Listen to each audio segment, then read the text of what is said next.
L'islam est ancien, vraiment ancien. Mais ça ne veut pas dire que les musulmans sont coincés dans le passé. On parle d'une religion révélée au 7e siècle en Arabie, une époque où même le pain tranché était révolutionnaire.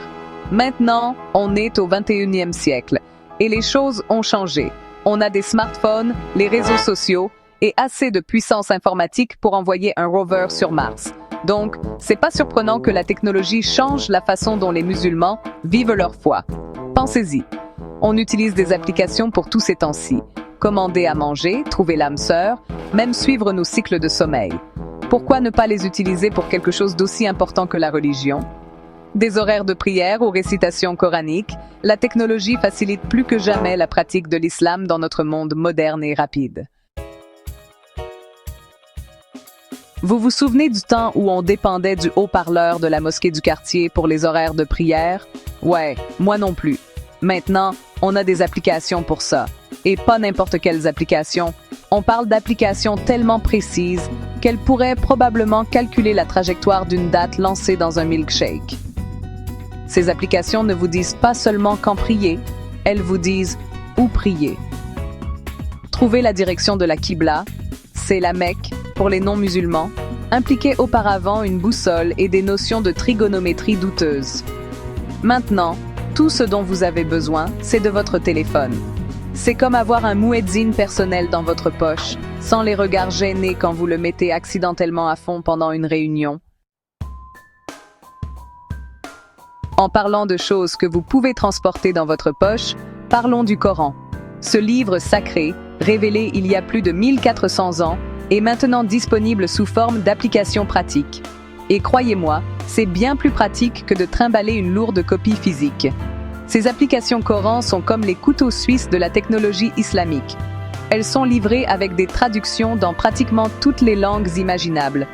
Vous pouvez écouter des récitations audio de récitants de renommée mondiale. Vous pouvez même mettre des versets en signet, prendre des notes et les partager avec vos amis. C'est comme avoir un cercle d'études coraniques personnel au bout des doigts. Vous vous souvenez de ces longs trajets en voiture jusqu'à la mosquée pour l'école islamique du week-end? Ouais, c'était le bon temps. Ou pas. Maintenant, vous pouvez obtenir votre dose d'éducation islamique en ligne, n'importe quand, n'importe où. On parle de sites web, de podcasts, de chaînes YouTube, tout y est. Vous voulez en savoir plus sur l'histoire islamique? Il y a un cours pour ça. Vous voulez comprendre les subtilités de la jurisprudence islamique? Il y a une série de conférences pour ça.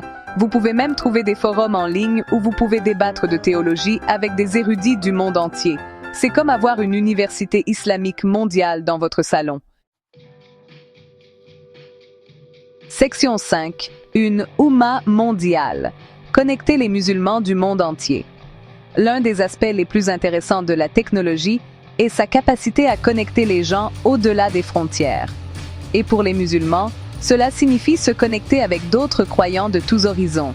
On parle de communautés en ligne, de groupes de réseaux sociaux et d'applications de messagerie qui rassemblent des musulmans des 4 coins du globe. Besoin de conseils pour gérer un membre de la famille difficile pendant le Ramadan? Demandez à la Oumma en ligne. Vous voulez partager votre enthousiasme à l'idée d'accomplir le Hajj?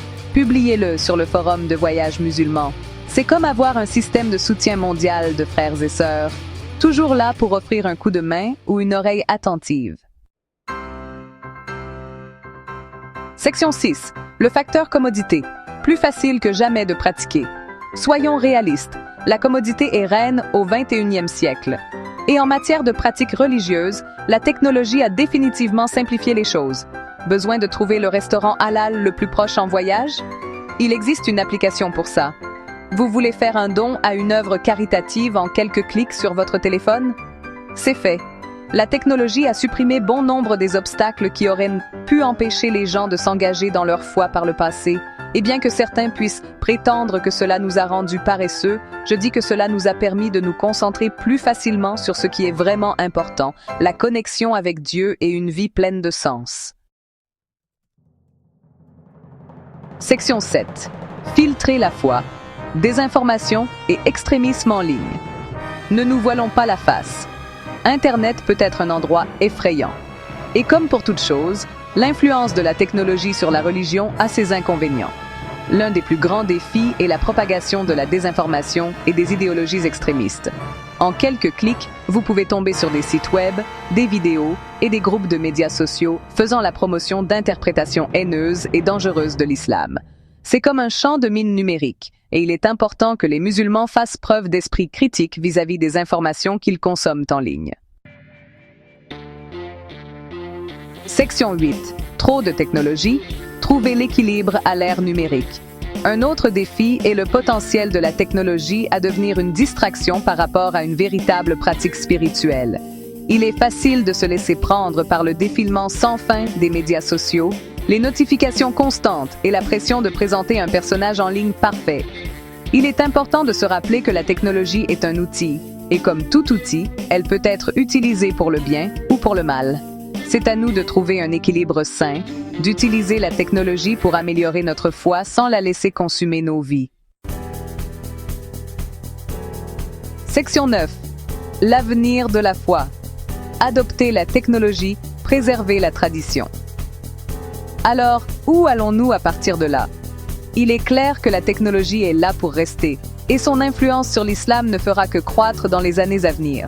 En tant que musulmans, il est de notre responsabilité de naviguer dans ce nouveau paysage de manière responsable, d'adopter les avantages de la technologie, tout en restant fidèles aux valeurs fondamentales de notre foi.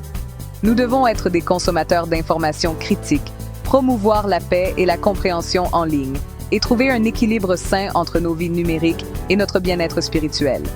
Ce faisant, nous pouvons garantir que la technologie serve de pont, nous connectant à notre foi et les uns aux autres de manière significative et enrichissante.